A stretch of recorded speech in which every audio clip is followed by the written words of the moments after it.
Entering the Kingdom by James Allen. Foreword. In seeking for pleasures here and rewards that come hereafter, men and women have destroyed in their hearts the temple of righteousness, and have wandered from the kingdom of heaven. By ceasing to seek for earthly pleasures and heavenly rewards, the temple of righteousness is restored, and the kingdom of heaven is found. This truth is for those who are ready to receive it, and this book is also for those whose souls have been prepared for the acceptance of its teaching. James Allen. Chapter 1. The Soul's Great Need.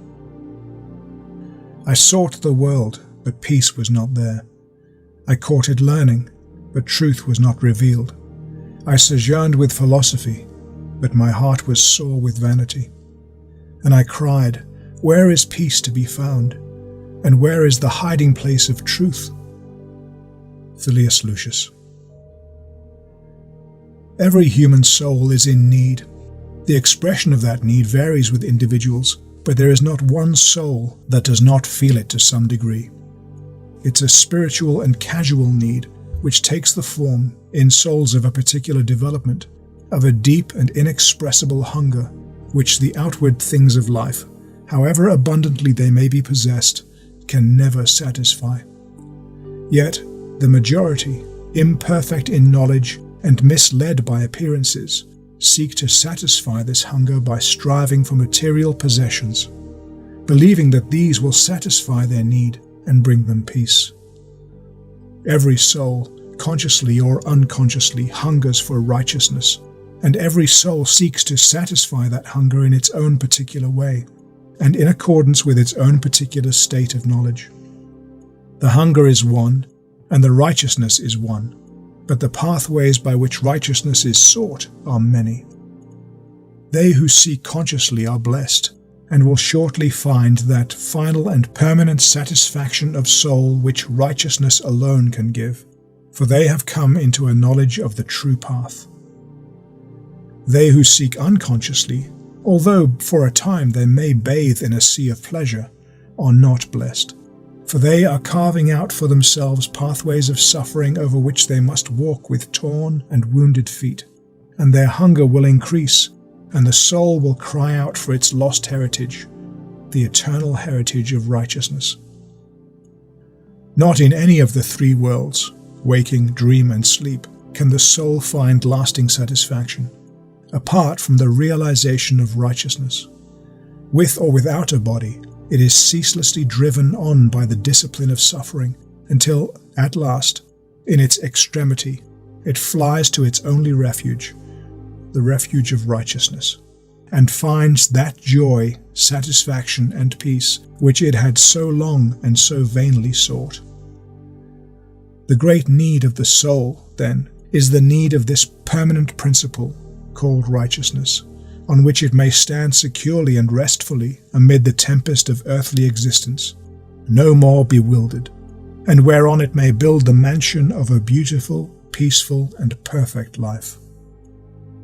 It is this realization of this principle where the kingdom of heaven, the abiding home of the soul, resides, and which is the source and storehouse of every permanent blessing. Finding it, all is found. Not finding it, all is lost.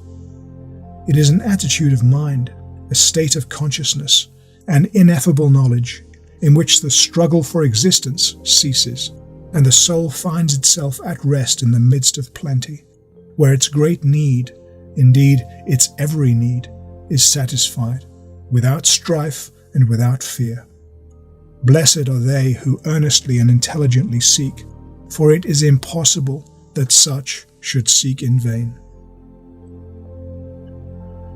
Chapter 2. The Competitive Laws and the Law of Love. When I am pure, I will have solved the mystery of life. I will be sure when I am free from hatred, lust, and strife. I am in truth, and truth abides in me. I will be safe and sane and wholly free when I am pure. It has been said that the laws of nature are cruel. It has also been said that they are kind. The one statement is the result of dwelling exclusively upon the fiercely competitive aspect of nature. The other result from viewing only the protective and kindly aspect. In reality, natural laws are neither cruel nor kind. They are absolutely just, are in fact the outworking of the indestructible principle of justice itself. The cruelty and consequent suffering, which is so prevalent in nature, is not inherent in the heart and substance of life. It's a passing phase of evolution, a painful experience which will ultimately ripen into the fruit of a more perfect knowledge. A dark night of ignorance and unrest, leading to a glorious morning of joy and peace. When a helpless child is burnt to death, we don't describe cruelty to the working of the natural law by virtue of which the child was consumed. We infer ignorance in the child, or carelessness on the part of its guardians. Even so, we humans and creatures are daily being consumed in the invisible flames of passion, succumbing to the ceaseless interplay of those fiery psychic forces which, in their ignorance, they do not understand, but which they will eventually learn how to control and use for their own protection, and not, as at present, foolishly employ them for their own destruction. To understand, control, and harmoniously adjust the invisible forces of its own soul is the ultimate destiny of every being and creature. Some men and women in the past have accomplished this supreme and exalted purpose. Some, in the present, have also succeeded, and, until this is done, that place of rest wherein one receives all that is necessary for one's well-being and happiness, without striving and with freedom from pain, cannot be entered. In an age like the present, when in all civilized countries the string of life is strained to its highest pitch, when men and women striving with each other in every department of life for the vanities and material possessions of this perishable existence, have developed competition to the utmost limit of endurance. In such an age, the most sublime heights of knowledge are measured, the supreme spiritual attainments are achieved. For when the soul is most tired, its need is greatest, and where the need is great, the effort will be great. Also, where the temptations are powerful, the victory will be greater and more enduring. Men and women love the competitive rivalry with their fellows, while it promises and seems to bring them gain and happiness. But when the inevitable reaction comes, and the cold steel of selfish strife which their own hands have forged enters their own hearts, only then, and not until then, do they seek a better way.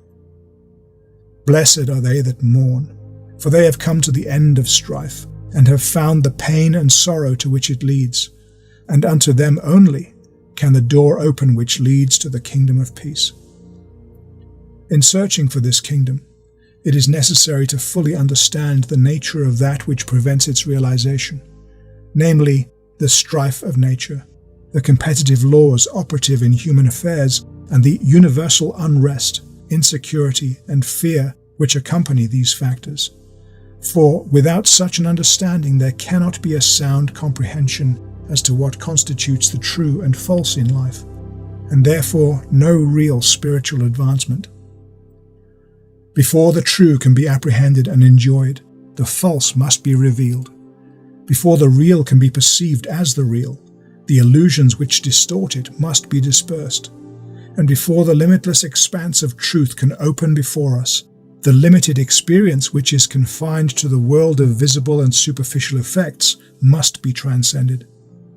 Let, therefore, those of you listeners who are thoughtful and earnest, and who are diligently seeking, or are willing to seek, for that basis of thought and conduct which will simplify and harmonize the bewildering complexities and inequities of life, walk with me step by step as I open up the way to the kingdom. First, descending into hell, the world of strife, rivalry, and self-seeking, in order that, having comprehended its intricate ways, we may afterwards ascend into heaven, the world of peace and love. It is the custom in my household, during the hard frosts of winter, to put out food for the birds, and it is a noticeable fact that these creatures, when they are really starving, live together most amicably, huddling together to keep each other warm and refraining from all rivalry.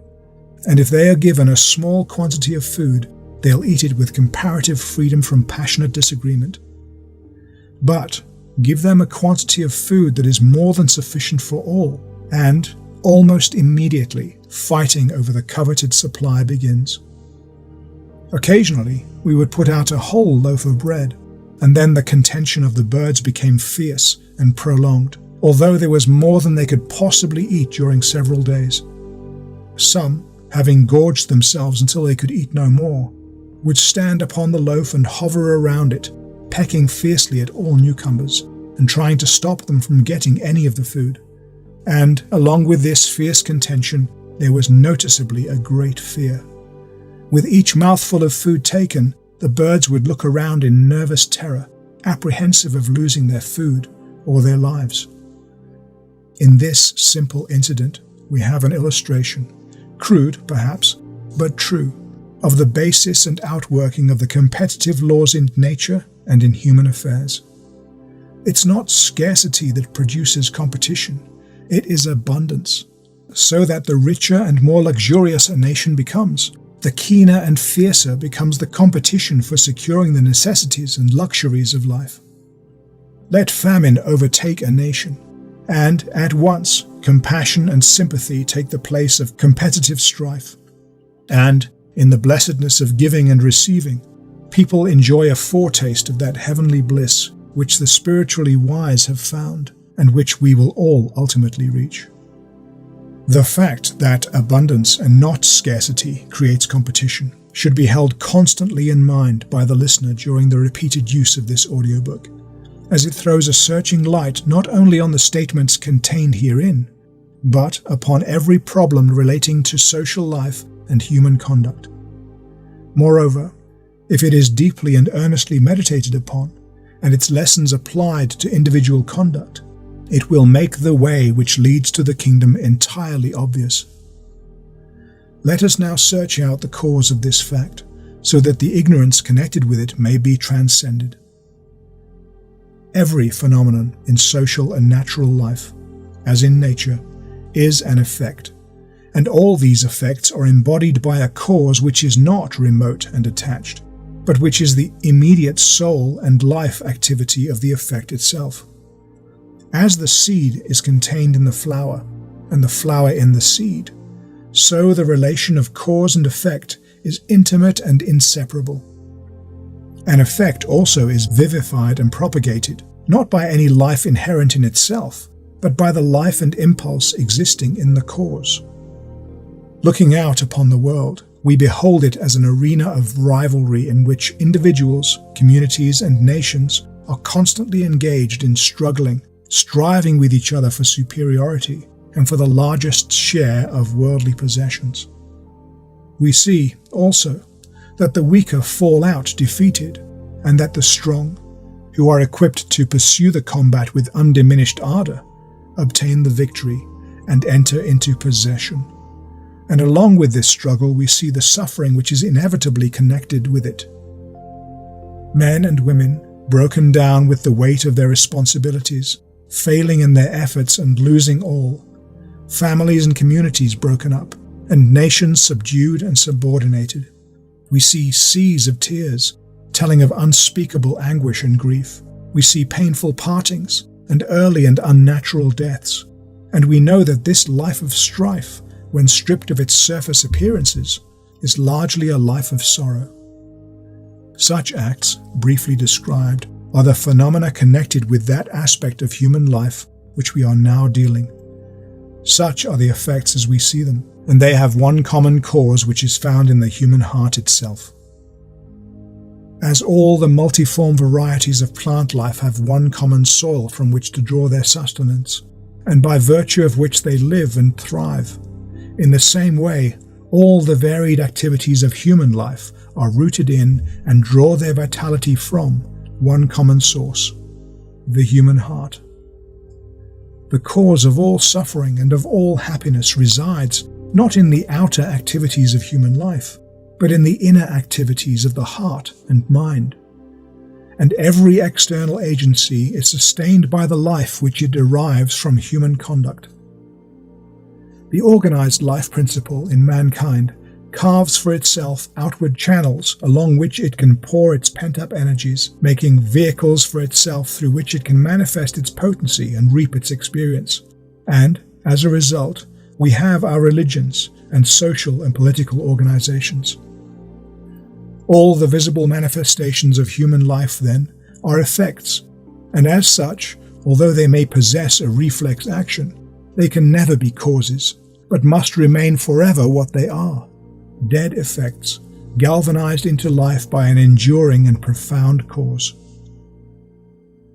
It is the custom of people to wander about in this world of effects and to mistake its illusions for realities, eternally transposing and readjusting these effects in order to arrive at a solution of human problems, instead of reaching down to the underlying cause, which is at once the center of unification and the basis upon which to build a peace-giving solution of human life.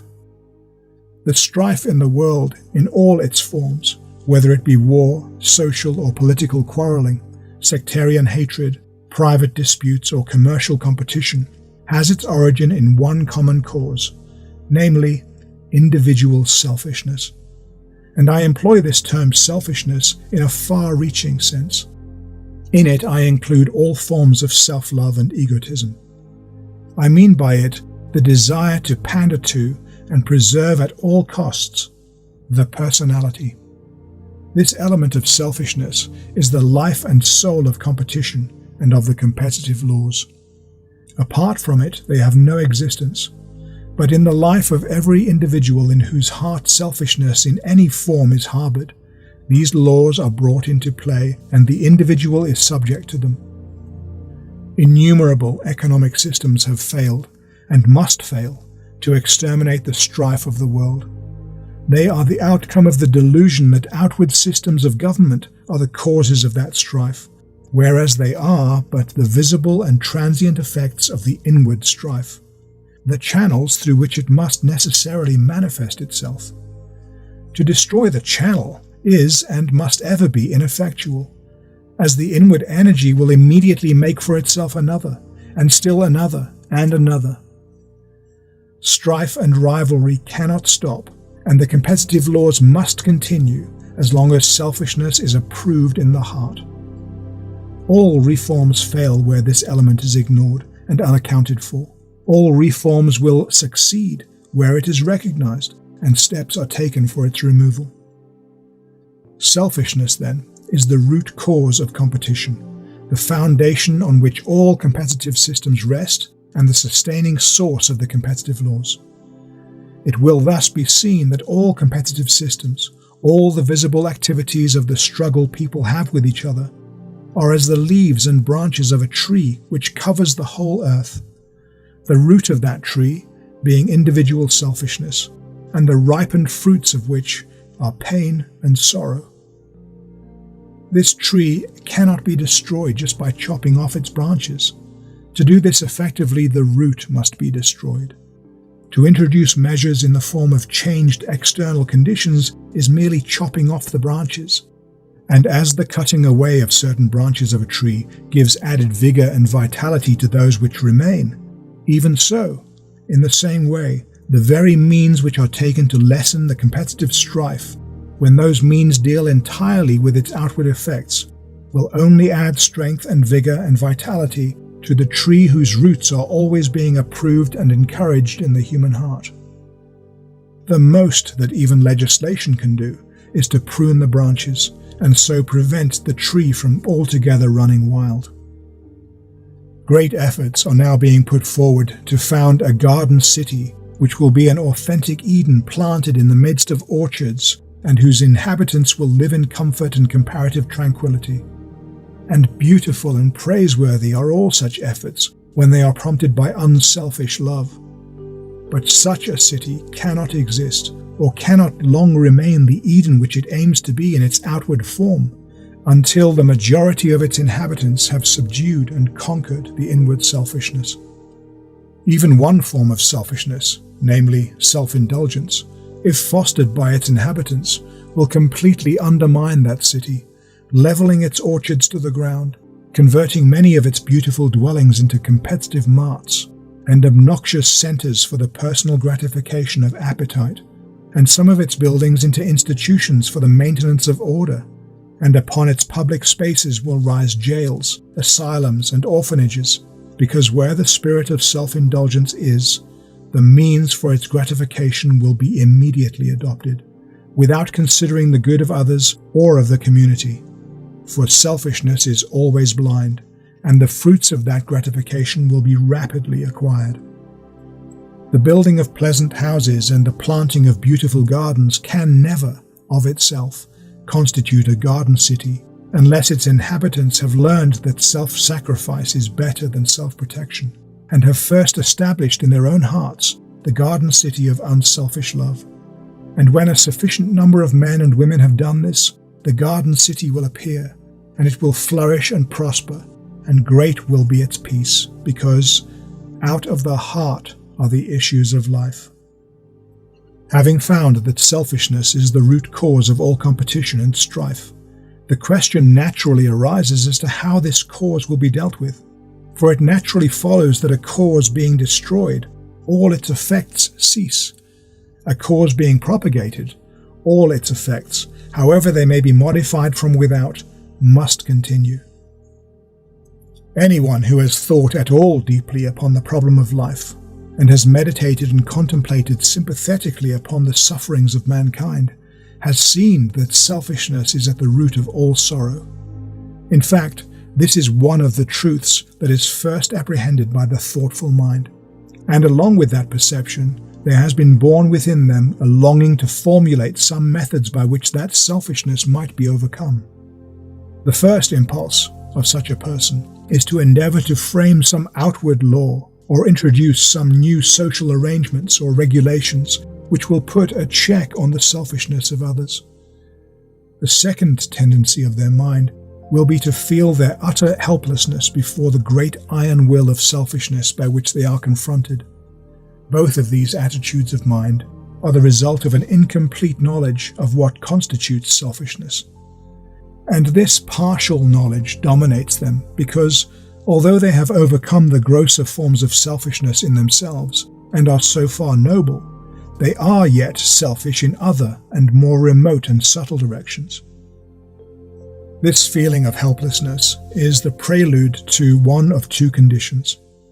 The person will either give up in despair and again sink themselves into the selfishness of the world, or they will search and meditate until they find another way out of the difficulty, and that way they will find.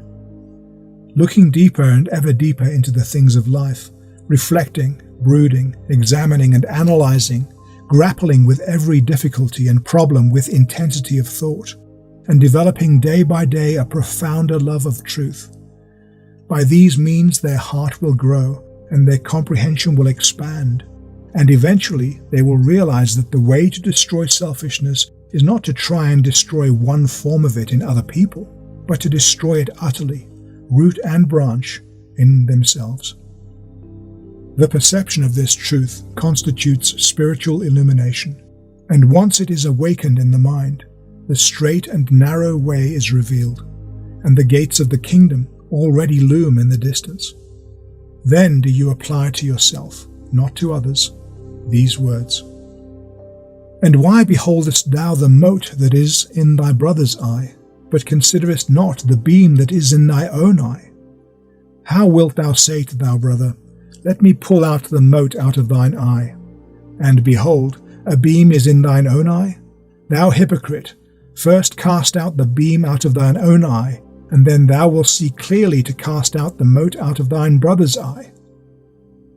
When you can apply these words to yourself and act upon them, judging yourself mercilessly, but judging no one else, then you will find your way out of the hell of competitive strife. Then you will rise above the laws of competition and render them of non-effect, and will find the higher law of love, subjecting yourself to which every evil thing will flee from you, and the joys and blessings which the selfish vainly seek will constantly wait upon you. And not only this, having lifted yourself, you will also lift the world. By your example, many will see the way, and will walk it, and the powers of darkness will be weaker for having lived. Here you might ask, but will not those who have risen above their selfishness, and therefore above the competitive strife, suffer through the selfishness and competition of those around them? After all the trouble they have taken to purify themselves, will they not suffer at the hands of the impure? No, they will not. The equity of the divine order is perfect and cannot be subverted, so that it is impossible for one who has overcome selfishness to be subject to those laws which are brought into operation by the actions of selfishness. In other words, each individual suffers by virtue of their own selfishness. It is true that the selfish all come under the operation of the competitive laws and suffer collectively, each acting more or less as the instrument by which the suffering of others is brought about, which makes it appear on the surface as though people suffered for the sins of others rather than their own. But the truth is that in a universe the very basis of which is harmony, and which can only be sustained by the perfect adjustment of all its parts, each unit receives its own measure of adjustment and suffers by and of itself. Each man or woman comes under the laws of their own being, never under those of another. True, they will suffer like another, and even through the instrumentality of another, if they elect to live under the same conditions as that other. But if they choose to desert those conditions and to live under another and higher set of conditions of which that other is ignorant, they will cease to come under or be affected by the lower laws. Let us now go back to the symbol of the tree and carry the analogy a little further. Just as the leaves and branches are sustained by the roots, so the roots derive their nourishment from the soil, groping blindly in the darkness for the sustenance which the tree demands. In the same way, selfishness, the root of the tree of selfishness and of suffering, derives its nourishment from the dark soil of ignorance. In this it thrives, upon this it stands and flourishes. By ignorance, I mean something vastly different from lack of learning, and the sense in which I use it will be made obvious as I proceed. Selfishness always gropes in the dark. It has no knowledge. By its very nature, it is cut off from the source of enlightenment. It is a blind impulse, knowing nothing, obeying no law, for it knows none, and is therefore forcibly bound to those competitive laws by virtue of which suffering is inflicted in order that harmony may be maintained. We live in a world, a universe, abounding with all good things. So great is the abundance of spiritual, mental, and material blessings that every man and woman on this globe could not only be provided with every necessary good, but could live in the midst of abounding plenty and yet have much to spare. Yet, in spite of this, what a spectacle of ignorance do we behold. We see, on the one hand, millions of men and women chained to a ceaseless slavery, struggling endlessly in order to obtain a poor and scanty meal and a garment to cover their nakedness.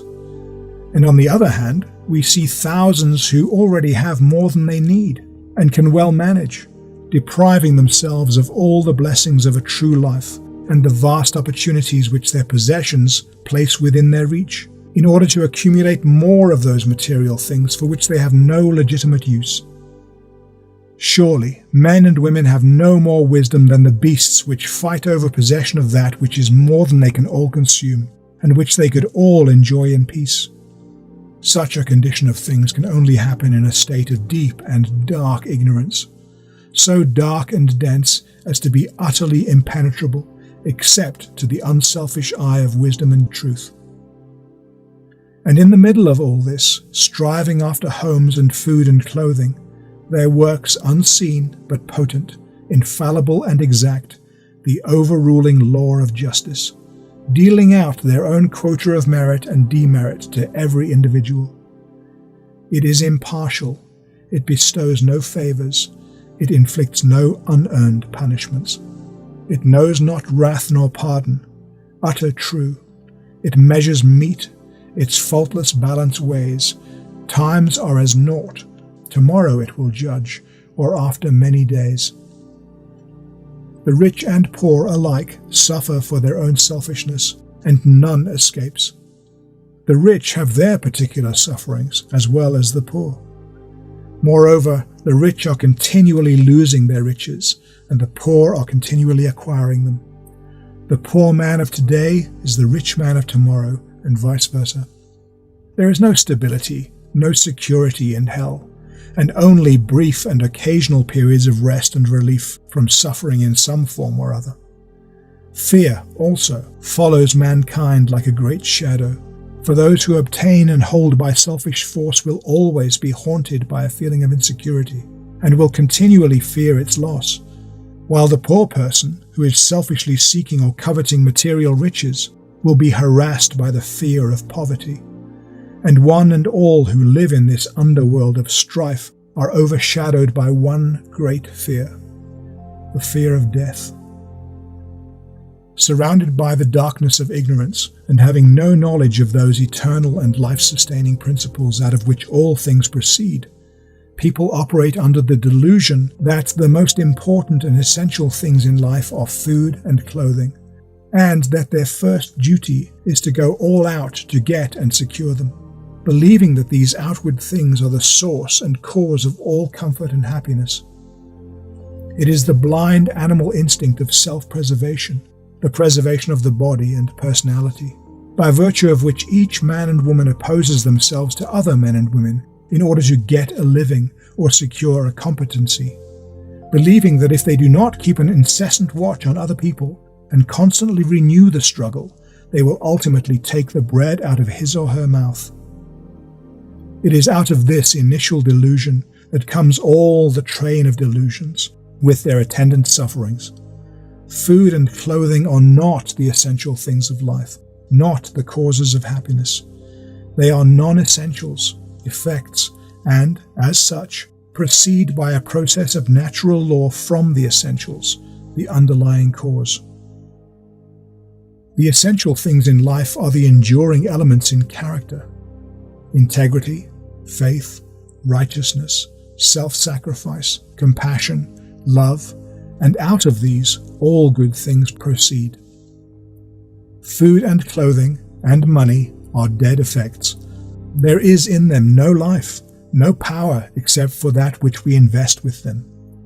They are without vice and virtue, and can neither bless nor harm. Even the body, which men and women believe to be themselves, which they pander to and gratify, and which they long to keep, must very shortly be yielded up to the dust. But the higher elements of character are life itself, and to practice these, to trust them, and to live entirely in them, constitutes the kingdom of heaven. The man or woman who says, "I will first of all earn a competence and secure a good position in life, and will then give my mind to those higher things," does not understand these higher things, does not believe in them to be higher, for if they did, it would not be possible for him or her to neglect them. They believe the material outgrowths of life to be the higher, and therefore they seek them first.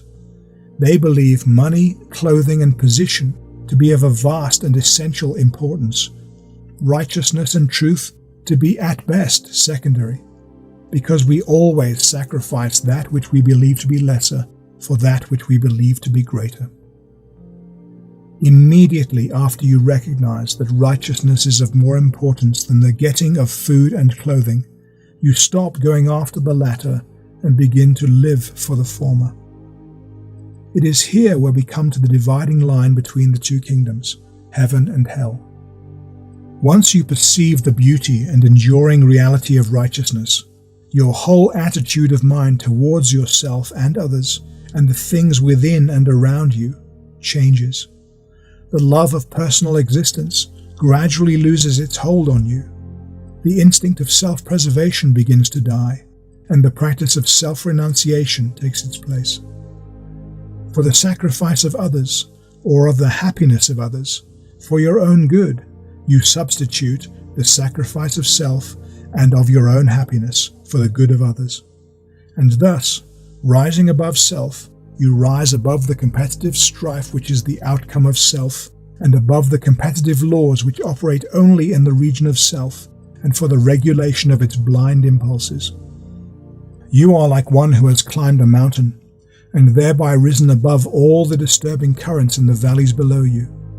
The clouds pour down their rain, the thunders roll and the lightnings flash, the fogs obscure, and the hurricanes uproot and destroy, but they cannot reach you on the calm heights where you stand, and where you dwell in continual sunshine and peace. In your life now, the lower laws cease to operate, and you now come under the protection of a higher law, namely the law of love. And in accordance with your faithfulness and obedience to this law, will all that is necessary for your well-being come to you at the time when you need it. The idea of gaining a position in the world cannot enter your mind, and you scarcely ever think about the external necessities of life, such as money and food and clothing. But, subjecting yourself for the good of others, performing all of your duties scrupulously and without thinking of reward, and living day by day in the discipline of righteousness, all other things follow at the right time and in the right order.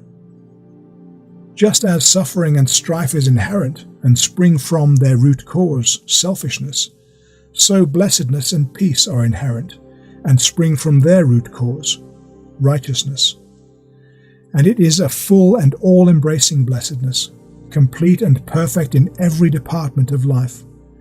For that which is morally and spiritually right is physically and materially right. From here you are free, freed from all anxiety, worry, fear, despondency, all those mental disturbances which derive their vitality from the elements of self and selfishness, and you live in constant joy and peace. And this while living in the very heart of the competitive strife of the world.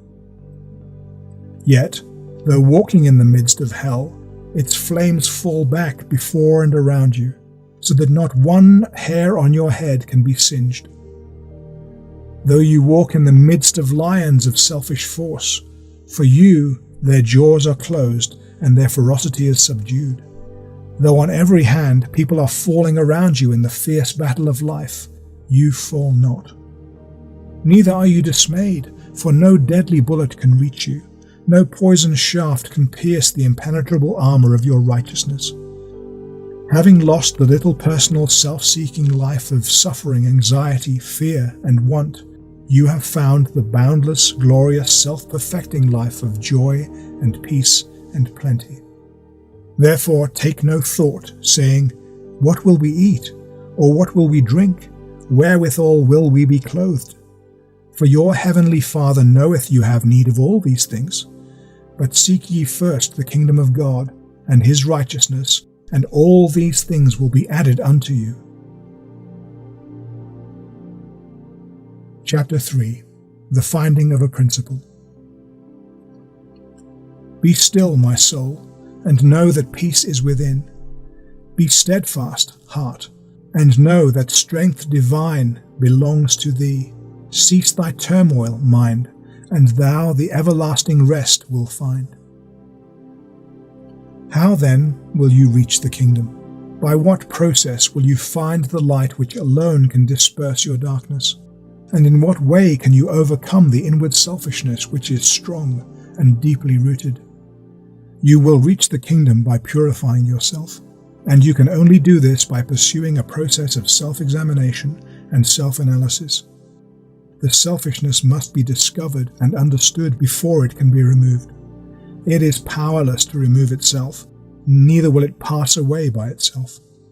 Darkness only ceases when light is introduced, so ignorance can only be dispersed by knowledge, selfishness by love. Seeing that in selfishness there is no security, no stability, no peace, the whole process of seeking the kingdom resolves itself into a search for a principle, a divine and permanent principle on which you can stand, secure, free from yourself, that is, free from the personal element and from the tyranny and slavery which that personal self extracts and demands. You must first of all be willing to lose yourself, your self-seeking self, before you can find yourself, your divine self. You must realize that selfishness is not worth clinging to, that it's a master altogether unworthy of your service, and that divine goodness alone is worthy to be enthroned in your heart as the supreme master of your life. This means that you must have faith, for without this equipment there can neither be progress nor achievement. You must believe in the desirability of purity, in the supremacy of righteousness, in the sustaining power of integrity. You must ever hold before you the ideal and perfect goodness, and strive for its achievement with ever-renewed effort and unflagging zeal. This faith must be nurtured and its development encouraged. As a lamp, it must be carefully trimmed and fed and kept burning in the heart, for without its radiating flame, no way will be seen in the darkness. You will find no pathway out of self. And as this flame increases and burns with a steadier light, energy, resolution, and self-reliance will come to your aid, and with each step, your progress will be accelerated until, eventually, the light of knowledge will begin to take the place of the lamp of faith, and the darkness will commence to disappear before its searching splendor. The principles of the divine life will come into your spiritual sight, and as you approach them, their incomparable beauty and majestic symmetry will astonish your vision and gladden your heart with a gladness completely unknown until now. Along this pathway of self-control and self-purification, for such it is, every soul must travel on its way to the kingdom. So narrow is this way, and so overgrown with the weeds of selfishness is its entrance, that it is difficult to find, and, being found, cannot be retained except by daily meditation. Without this, the spiritual energies grow weaker, and you will lose the strength necessary to continue. As the body is sustained and invigorated by material food, so the spirit is strengthened and renewed by its own food, namely meditation upon spiritual things. You then, who earnestly resolves to find the kingdom, will commence to meditate, and to rigidly examine your own heart and mind and life in the light of that supreme perfection which is the goal of your attainment. On your way to that goal, you must pass through 3 gateways of surrender. The first is the surrender of worldly desire. The second is the surrender of opinion. The third is the surrender of self. Entering into meditation, you will commence to examine your desires, tracing them out in your mind and following up their effects in your life and upon your character, and you will quickly perceive that without the renunciation of worldly desire, you remain a slave both to yourself and to your surroundings and circumstances. Having discovered this, the first gate, that of surrender of worldly desire, is entered. Passing through this gate, you adopt a process of self-discipline which is the first step in the purification of the soul. Until now, you have lived as a slavish beast, eating and drinking, sleeping and pursuing enjoyment at the beck and call of your lower impulses, blindly following and gratifying your inclinations without method, not questioning your conduct, and having no fixed center from which to regulate your character and life. Now, however, you begin to live as a human. You curb your inclinations, control your passions, and steady your mind in the practice of virtue. You cease to pursue enjoyment, but follow the dictates of your reason, and regulate your conduct in accordance with the demands of an ideal. With the introduction of this regulating factor in your life, you at once perceive that certain habits must be abandoned. You begin to select your food and to have your meals at stated periods, no longer eating at any time when the sight of food tempts your inclination. You reduce the number of meals per day and also the quantity of food eaten. You no longer go to bed by day or night to indulge in pleasurable indolence, but to give your body the rest it needs, and you therefore regulate your hours of sleep, rising early and never encouraging the animal desire to indulge in dreamy indolence after waking. All those foods and drinks which are particularly associated with gluttony, cruelty, and drunkenness you will dispense with altogether, selecting the mild and refreshing sustenance which nature provides in such rich profusion.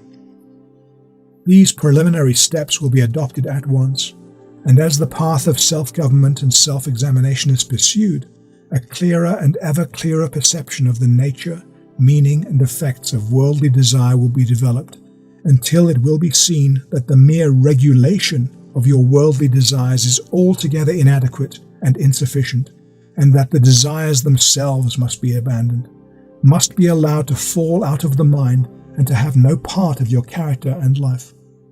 It's at this point where the soul of the seeker will enter the dark valley of temptation, for these desires will not die without a struggle, and without many a fierce effort to reassert the power and authority with which they've been invested until now.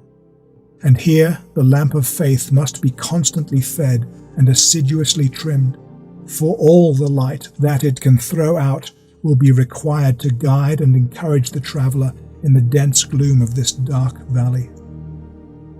At first, your desires, like so many wild beasts, will clamour loudly for gratification. Failing in that, they will tempt you to struggle with them so that they may overthrow you. And this last temptation is greater and more difficult to overcome than the first, for the desires will not be stilled until they are utterly ignored, until they are left unheeded, unconditionally abandoned, and allowed to perish for want of food. In passing through this valley, the searcher will develop certain powers which are necessary to one's further development, and these powers are self-control, self-reliance, fearlessness, and independence of thought. Here also you will have to pass through ridicule and mockery and false accusation, so much so that some of your best friends, indeed even those whom you most unselfishly love, will accuse you of foolishness and inconsistency, and will do all they can to argue you back to the life of animal indulgence, self-seeking, and petty personal rivalry.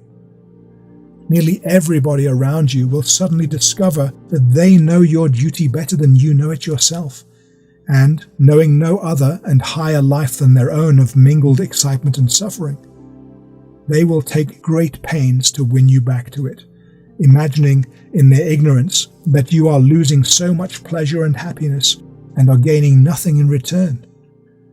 At first, this attitude of others towards you will arouse you in acute suffering, but you will rapidly discover that this suffering is caused by your own vanity and selfishness, and is the result of your own subtle desire to be appreciated, admired, and well thought of. And immediately this knowledge is arrived at, you will rise into a higher state of consciousness, where these things can no longer reach you and inflict pain. It is here where you will begin to stand firm and to yield with effect the powers of mind already mentioned. Therefore, press on courageously, heeding neither the criticisms of your friends without, nor the insistent demands of your enemies within, aspiring, searching, striving, looking ever toward your ideal with eyes of holy love. Day by day, ridding your mind of selfish motive, your heart of impure worldly desire, stumbling sometimes falling, but ever traveling onward and rising higher, and recording the journey of the day each night in the silence of your own heart. Don't despair if each day, in spite of all its failures and falls, records some holy battle fought, though lost, some silent victory attempted, though unachieved. The loss of today will add to the gain of tomorrow for you whose mind is set on the conquest of self. Passing along the valley, you will eventually come to the fields of sorrow and loneliness. Your worldly desires have grown weak, having received neither encouragement nor sustenance at your own hands, and are now falling away and dying. You are climbing out of the valley, and the darkness is less dense, but now you realize for the first time you are alone. It is like you are standing upon the lowest level of a great mountain, and it is night. Above you towers the lofty peak beyond which shine the everlasting stars. A short distance below you are the glaring lights of the city which you have left, and from it the noises of its inhabitants are drifting up to you, a confused mingle of shouts, screams, laughter, rumblings of traffic, and the strains of music. You think of your friends, all of whom are in the city, pursuing their own particular pleasures, and here you are, alone upon the mountain. The city is the city of desire and pleasure. The mountain is the mountain of renunciation. And you now know that you have left the world, that from now on its excitements and rivalries are lifeless things for you, and can tempt you no more. Resting a while in this lonely place, you will taste of sorrow and learn its secret. Harshness and hatred will pass from you, your heart will grow soft, and the first faint broodings of that divine compassion, which will afterwards absorb your whole being, will overshadow and inspire you. You will begin to feel with every living thing in its strivings and sufferings, and gradually, as this lesson is learned, your own sorrow and loneliness will be forgotten in your great calm love for others. Here also, you will begin to perceive and understand the workings of those hidden laws which govern the destinies of individuals and nations. Having risen above the lower region of strife and selfishness within yourself, you can now look calmly down upon it in others and in the world, and analyze and comprehend it, and you will see how selfish striving is at the root of all the world's suffering. Your whole attitude towards others and the world now undergoes a complete change, and compassion and love begin to take the place of self-seeking and self-protection in your mind. And as a result of this, the world alters its attitude towards you. At this juncture, you perceive the insanity of competition, and, ceasing from trying to one-up and get the better of others, you begin to encourage them, both with unselfish thoughts and, when necessary, with loving acts and actions. And this you do even to those who selfishly compete with you, no longer defending yourself against them. As a direct result of this, your worldly affairs begin to prosper as never before. Many of your friends who at first mocked you commence to respect and even to love you, and you suddenly wake up to the fact that you are coming in contact with people of a distinctly unworldly and noble type, whose existence you had no knowledge of while living in your lower selfish nature. From many parts and from long distances, these people will come to you to minister to you, and that you may minister to them. Spiritual fellowship and loving brotherhood will become potent in your life, and so you will pass beyond the fields of sorrow and loneliness. The lower competitive laws have now ceased to operate in your life, and their results, which are failure, disaster, exposure, and destitution, can no longer enter into and form part of your experience. And this not merely because you have risen above the lower forms of selfishness in yourself, but because also, in so rising, you have developed certain powers of mind by which you are enabled to direct and govern your affairs with a more powerful and masterly hand. However, you have not yet travelled far, and unless you exercise constant watchfulness, you may fall back into the lower world of darkness and strife at any time, revivifying its empty pleasures and galvanizing its dead desires back to life. And there is a danger especially when you reach the greatest temptation through which mankind is called to pass, the temptation of doubt. Before reaching or even perceiving the second gate, that of surrender of opinion, you will come upon a great soul desert, the desert of doubt. And here for a time you will wander around, and despondency, indecision, uncertainty, and melancholy will surround you like a cloud, hiding from your view the way immediately in front of you. A new and strange fear, too, will possibly overtake you, and you will begin to question the wisdom of the course you are pursuing. Again, the allurements of the world will be presented to you, dressed in their most attractive garb, and the drowning commotion and stimulating excitement of worldly battle will once more assume a desirable aspect. After all, am I right? What gain is there in this? Does not life itself consist of pleasure and excitement and battle, And in giving these up, am I not giving up all? Am I not sacrificing the very substance of life for a meaningless shadow? May it not be that, after all, I am a poor deluded fool, and that all these around me who live the life of the senses and stand upon its solid, sure, and easily procured enjoyments are wiser than I am? Here you'll be tempted and troubled by such dark doubtings and questionings, and these very doubts will drive you to a deeper searching into the intricacies of life, and arouse within you the feeling of necessity for some permanent principle upon which to stand and take refuge. You will, therefore, while wandering about in this dark desert, come into contact with the higher and more subtle delusions of your own mind, the delusions of the intellect, and, by contrasting these with your ideal, will learn to distinguish between the real and the unreal, the shadow and the substance, between the effect and cause, between fleeting appearances and permanent principles. In the desert of doubt, you are confronted with all forms of illusion, not only the illusions of the senses, but also those of abstract thought and religious emotion. It is in the testing of, grappling with, and ultimately destroying these illusions that you develop still higher powers, those of discrimination, spiritual perception, steadfastness of purpose, and calmness of mind, by the exercise of which you are enabled to unerringly distinguish the true from the false, both in the world of thought and that of material appearances. Having acquired these powers, and learning how to use them in your holy warfare as weapons against yourself, you now emerge from the desert of doubt.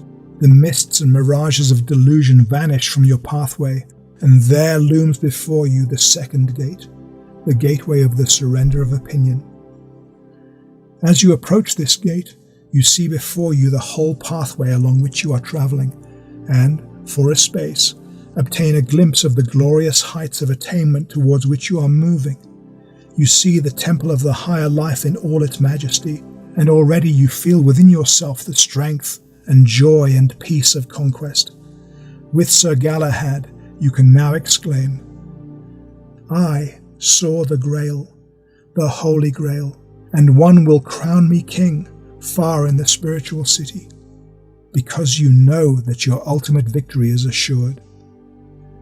You now enter upon a process of self-conquest which is altogether distinct from that which you've been pursuing until now. Until now, you've been overcoming, transmuting, and simplifying your animal, worldly desires. Now you begin to transmute and simplify your intellect. You have, so far, been adjusting your feelings to your ideals. You now begin to adjust your thoughts to that ideal, which also assumes at this point larger and more beautiful proportions, and for the first time you perceive what really constitutes a permanent and imperishable principle.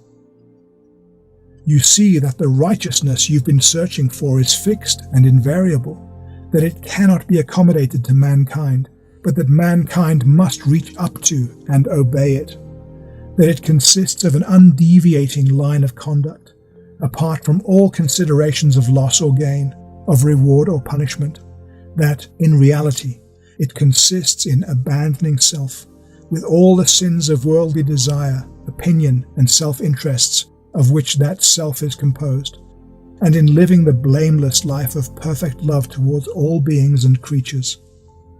Such a life is fixed and perfect. It is without turning, change, or qualification, and demands a sinless and perfect conduct. It is, therefore, the direct antithesis of the worldly life of self. Perceiving this, you see that, although you have freed yourself from the baser passions and desires which enslave mankind, you are still in bondage to the shackles of opinion, that although you have purified yourself with a purity to which few aspire, and which the world cannot understand, you are still defiled with a defilement that is difficult to wash away. You love your own opinions, and have all along been confusing them with truth, with the principle for which you are seeking. You are not yet free from strife and rivalry, and are still involved in the competitive laws as they occur in the higher realm of thought. You still believe that you, in your opinions, are right, and that others are wrong, and in your egotism have even fallen so low as to bestow a mock pity on those who hold opinions the reverse of your own. But now, realizing this more subtle form of selfishness with which you are enslaved, and perceiving all the train of sufferings which spring from it, having also acquired the priceless possession of spiritual discernment, you reverently bend your head and pass through the second gateway towards your final peace. And now, clothing your soul with the colorless garment of humility, you apply all of your energies to the uprooting of those opinions which you have loved and cherished until now. You now learn to distinguish between truth, which is one and unchangeable, and your own and others' opinions about truth, which are many and changeable. You see that your opinions about goodness, purity, compassion, and love are very distinct from those qualities themselves, and that you must stand upon those divine principles and not upon your opinions. Until now, you may have regarded your own opinions as of great value, and the opinions of others as worthless. But now you stop elevating your own opinions and defending them against those of others, and come to regard them as utterly worthless. As a direct result of this attitude of mind, you take refuge in the practice of pure goodness, unalloyed with base desire and subtle self-love, and take your stand upon the divine principles of purity, wisdom, compassion, and love, incorporating them into your mind and manifesting them in your life. You are now clothed with the righteousness of Christ, which is incomprehensible to the world, and are rapidly becoming divine. You have not only realized the darkness of worldly desire, you have also perceived the vanity of speculative philosophy, and so rid your mind of all those metaphysical subtleties which have no relation to practical holiness, and which until now restricted your progress and prevented you from seeing the enduring realities in life. And now you cast from yourself, one after another, your opinions and speculations, and commence to live the life of perfect love towards all beings. With each opinion overcome and abandoned as a burden, there is an increased lightness of spirit, and you now begin to realize the meaning of being free. The divine flowers of gladness, joy, and peace spring up spontaneously in your heart, and your life becomes a blissful song. And as the melody in your heart expands and grows more and more perfect, your outward life harmonizes itself with the inward music. All the effort you put out now being free from rivalry, you obtain all that is necessary for your well-being without pain, anxiety, or fear. You have almost entirely transcended the competitive laws, and the law of love is now the governing factor in your life, adjusting all your worldly affairs harmoniously and without struggle or difficulty on your part. Indeed, the competitive laws as they occur in the commercial world have long been left behind and have ceased to touch you at any point in your material affairs.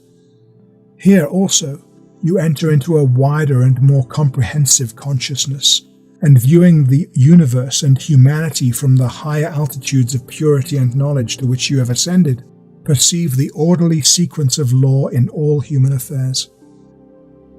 The pursuit of this path brings about the development of still higher powers of mind, and these powers are divine patience, spiritual equanimity, non-resistance, and prophetic insight.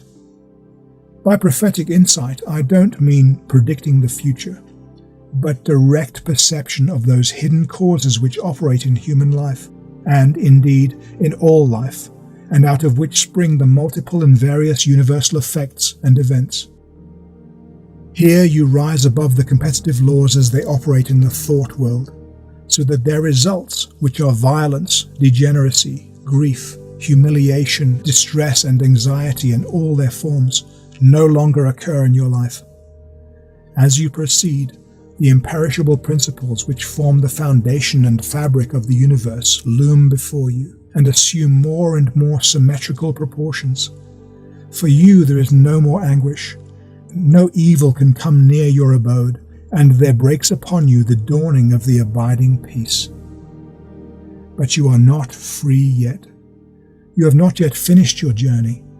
You may rest here as long as you may choose to, but sooner or later you will rouse yourself to the last effort and will reach the final goal of achievement, the selfless state, the divine life.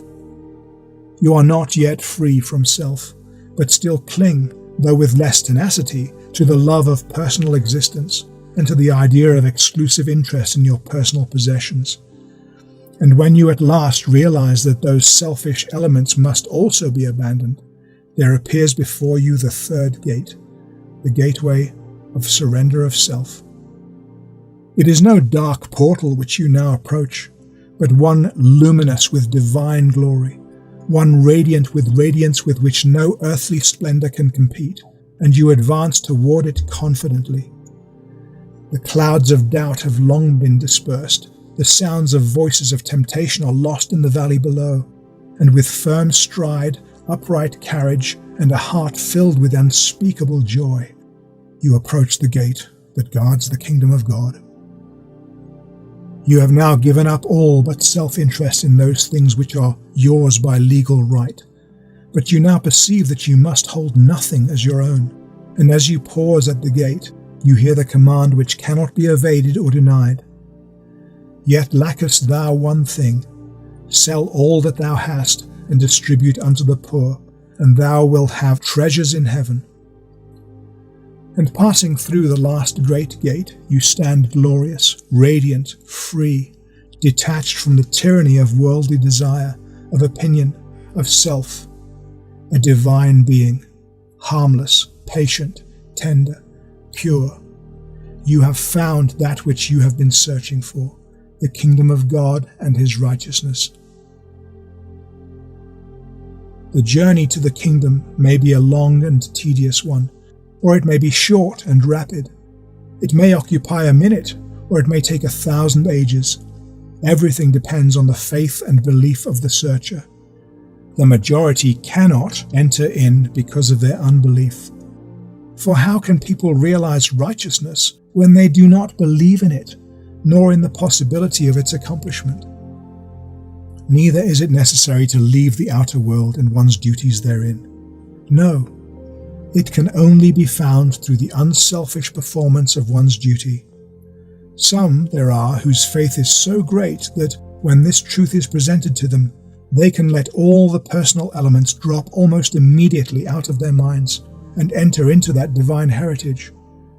But all who believe and aspire to achieve will, sooner or later, arrive at victory if, amid all their worldly duties, they faint not, nor lose sight of the ideal goodness, and continue with unshaken resolve to press on to perfection.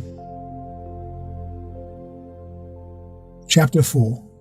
At Rest in the Kingdom and All Things Added. The whole journey from the kingdom of strife to the kingdom of love resolves itself into a process which may be summed up in the following words: the regulation and purification of conduct. Such a process must, if assiduously pursued, necessarily lead to perfection. It will also be seen that as you obtain the mastery over certain forces within yourself, you arrive at a knowledge of all the laws which operate in the realm of those forces, and by watching the ceaseless working of cause and effect within yourself until you understand it, you then understand it in its universal adjustments in the body of humanity. Moreover, seeing that all the laws which govern human affairs are the direct outcome of the necessities of the human heart, having reformed and transmuted those necessities, you have brought yourself under the guidance of other laws which operate in accordance with the altered condition, and that, having mastered and overcome the selfish forces within yourself, you can no longer be subject to the laws which exist for their governance. The process is also one of simplification of the mind, a sifting away of all but the essential gold in character.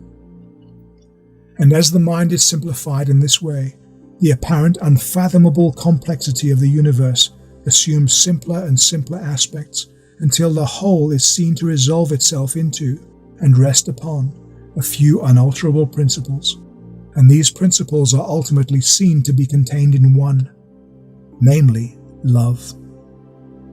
The mind thus simplified, you arrive at peace, and now you really begin to live. Looking back on the personal life which you have forever abandoned, you see it as a horrible nightmare out of which you have awakened. But looking out and down with the eyes of the Spirit, you see that others continue to live it. You see men and women struggling, fighting, suffering, and perishing for that which is abundantly given to them by the bountiful hand of the Father, if they would only cease from all covetousness, craving and clinging, and take it without hurt or hindrance. And compassion fills your heart, and also gladness, because you know that humanity will eventually wake from its long and painful dream. In the early part of the journey, you seemed to be leaving humanity far behind, and you sorrowed in your loneliness. But now, having reached the highest, having attained the goal, you find yourself nearer to humanity than ever before. Indeed, living in its very heart, sympathizing with all its sorrows, rejoicing in all its joys, for, having no longer any personal considerations to defend, you live entirely in the heart of humanity. You no longer live for yourself, you live for others, and so living, you enjoy the highest bliss, the deepest peace. For a time, you searched for compassion, love, bliss, truth, but now you have authentically become compassion, love, bliss, and truth. And it may literally be said of you that you have ceased to be a personality, for all the personal elements have been extinguished, and only those qualities and principles which are entirely impersonal remain. And those qualities are now manifested in your life, and are, from now on, your character. And having ceased from the protection of the self, and living constantly in compassion, wisdom, and love, you come under the protection of the highest law, the law of love, and you understand that law and consciously cooperate with it. Indeed, you are inseparably identified with the law. Foregoing self, the universe grows I, and one whose nature is compassion, wisdom, and love cannot possibly need any protection, for those principles themselves constitute the highest protection, being the real, the divine, the immortal in all men and women, and constituting the indestructible reality in the cosmic order. Neither do you need to seek enjoyment if your very nature is bliss, joy, and peace. As for competing with others, with whom should you compete if you have lovingly identified yourself with all? With whom should you struggle if you have sacrificed yourself for all? Whose blind, misguided, and ineffectual competition should you fear if you have reached the source of all blessedness and receive all necessary things at the hands of the Father? Having lost yourself, your selfish personality, you have found yourself, your divine nature, love. And love and all the effects of love now compose your life. You can now joyfully exclaim, I have made the acquaintance of the Master of Compassion. I have put on the garment of the perfect law. I have entered the realm of the great reality. Wandering is ended, for rest is accomplished.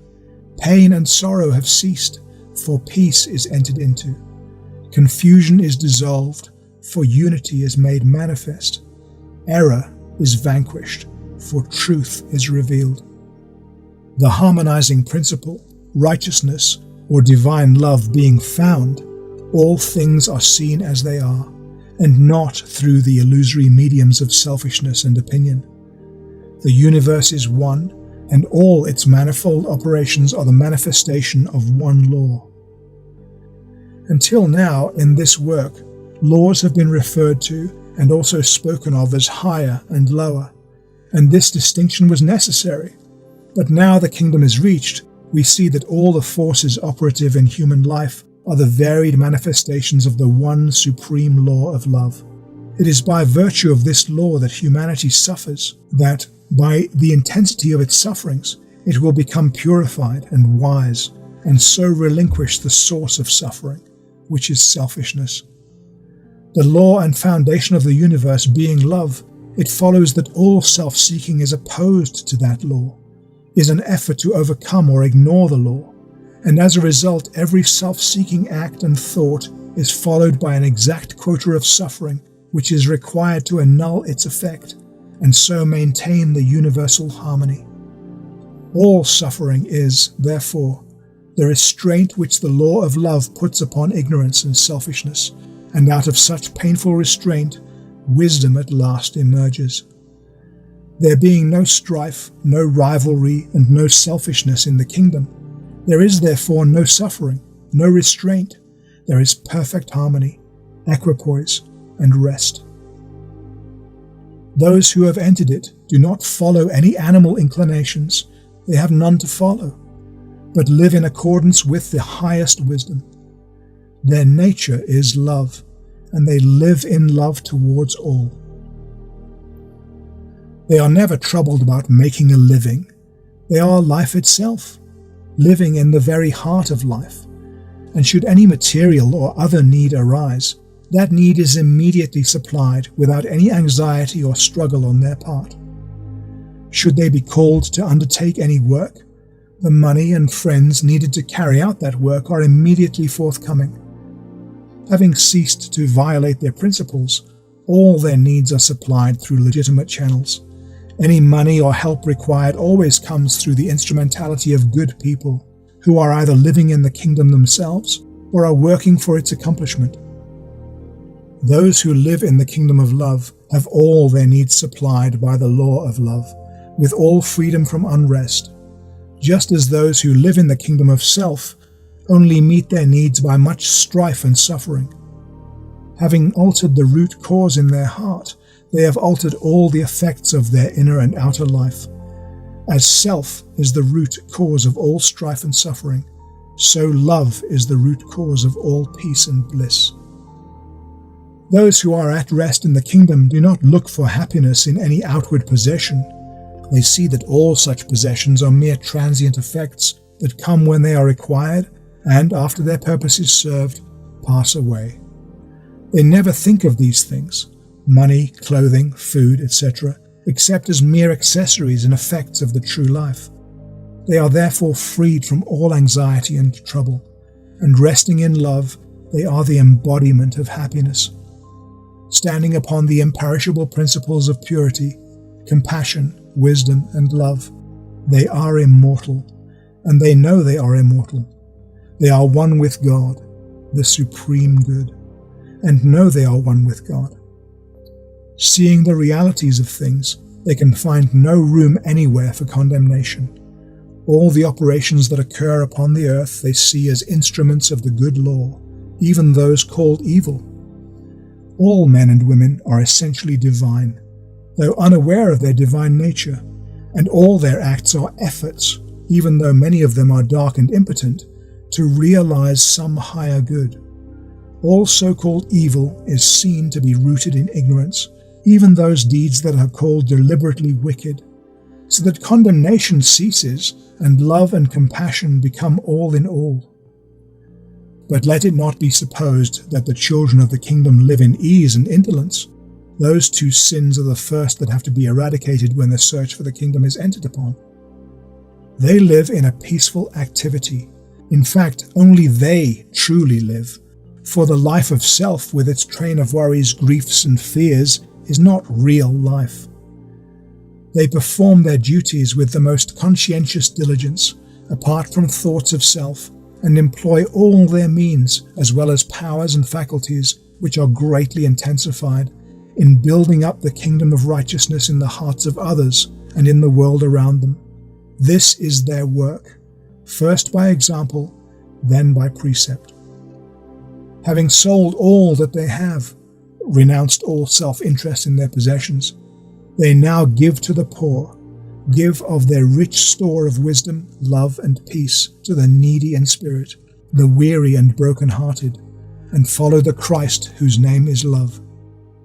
And they have sorrow no more, but live in perpetual gladness, for though they see suffering in the world, they also see the final bliss and eternal refuge of love, to which whosoever is ready may come now, and to which all will come eventually. The children of the kingdom are known by their life. They manifest the fruits of the Spirit: love, joy, peace, long-suffering, kindness, goodness, faithfulness, meekness, temperance, self-control. Under all circumstances and conditions, they are entirely free from anger, fear, suspicion, jealousy, caprice, anxiety, and grief. Living in the righteousness of God, they manifest qualities which are the very reverse of those which occur in the world, and which are regarded by the world as foolishness. They demand no rights, they do not defend themselves, do not retaliate, do good to those who attempt to injure them, manifest the same gentle spirit towards those who oppose and attack them as towards those who agree with them. Do not pass judgment on others, condemn no person and no system, and live at peace with all. The kingdom of heaven is perfect trust, perfect knowledge, perfect peace. All is music, sweetness, and tranquility. No irritations, no bad tempers, no harsh words, no suspicions, no lust, no disturbing element can enter there. Its children live in perfect sweetness, forgiving and forgiven, ministering to others with kindly thoughts and words and deeds. And that kingdom is in the heart of every man and woman. It is their rightful heritage, their own kingdom, theirs to enter now. But no sin can enter therein, no self-born thought or deed can pass its golden gates. No impure desire can defile its radiant robes. All may enter it who will, but all must pay the price, and that is the unconditional abandonment of self. If thou wilt be perfect, sell all thou hast. But at these words the world turns away, sorrowful, for it is very rich, rich in money which it cannot keep, rich in fears which it cannot let go of, rich in selfish loves to which it greedily clings, rich in grievous partings which it would gladly escape, rich in seeking enjoyment, rich in pain and sorrow, rich in strife, rivalry, and suffering, rich in excitement and woe, rich in all the things which are not riches, but poor in riches themselves which are not to be found outside the kingdom, rich in all things that pertain to darkness and death, but poor in those things which are light and life. You then, who would realize the kingdom, pay the price and enter. If you have a great and holy faith, you can do it now and stand free, letting the self fall from you like a garment you've been clinging to. If you have less faith, you must rise above self more slowly and find the kingdom by daily effort and patient work. The temple of righteousness is built, and its four walls are the four principles: purity, wisdom, compassion, and love. Peace is its roof, its floor is steadfastness, its entrance door is selfless duty, its atmosphere is inspiration, and its music is the joy of the perfect. It cannot be shaken, and, being eternal and indestructible, there is no more need to seek protection in taking thought for the things of tomorrow. And the kingdom of heaven being established in the heart, the obtaining of the material necessities of life is no more considered, because, having found the highest, all these things are added as effect to cause. The struggle for existence has ended, and the spiritual, mental, and material needs are daily supplied from the universal abundance.